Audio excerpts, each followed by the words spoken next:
Do we have cancellations of quadratic modules? I mean, is this true or false?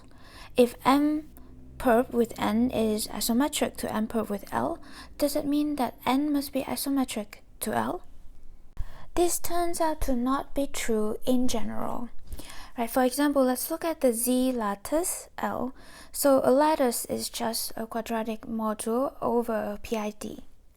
Let's choose L to be isometric to the following module in this basis. Then observe that L is also isometric to this if we change the basis.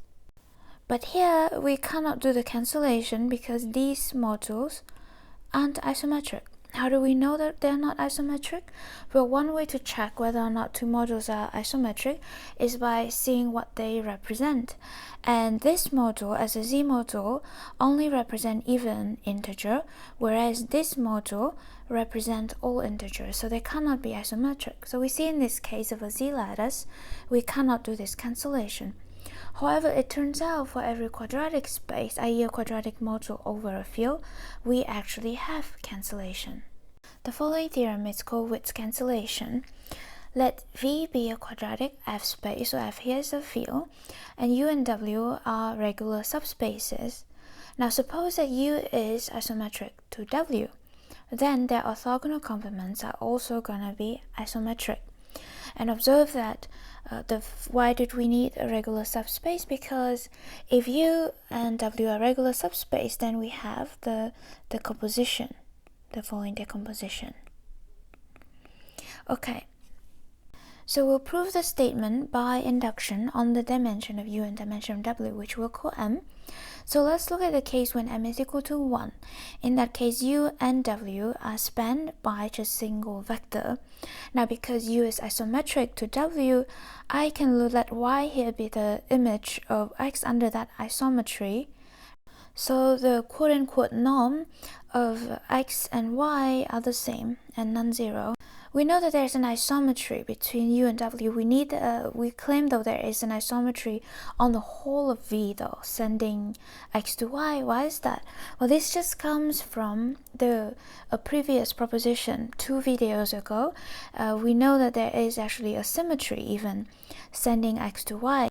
Namely, it's this symmetry. It's gonna map X to Y. And that's an isometry on the whole of V. In particular, because it's an isometry, it must preserve orthogonality. So it should send the orthogonal complement of X to the orthogonal complement of Y.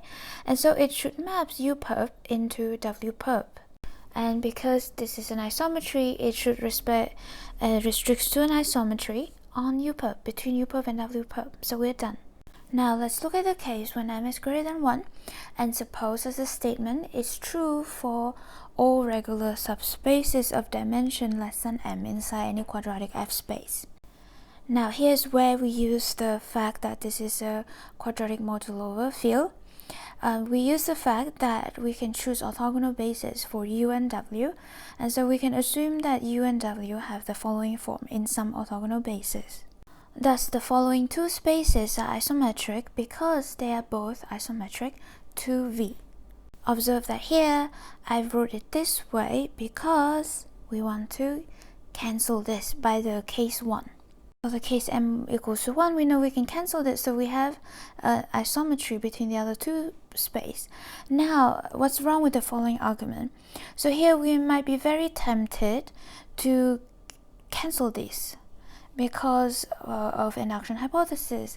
But note that the induction hypothesis are only for when U and W are subspaces of the same space, whereas here these two spaces have the same isometry class, but they might not lie in the same space. But we can resolve this by establishing an isometry. So we see that these two spaces we claim here, they are isometric, right? That means that I can actually establish an isometry lambda, sending this space to the other space here. Now, once we apply lambda, we have that this and this are the subspaces of the same space. So now we can apply induction hypothesis to cancel these. And we see that lambda of U perp must be isometric to W perp, but lambda U perp is isometric to U perp, so we see that U perp must be isometric to W perp, and thus here we were able to cancel regular subspaces.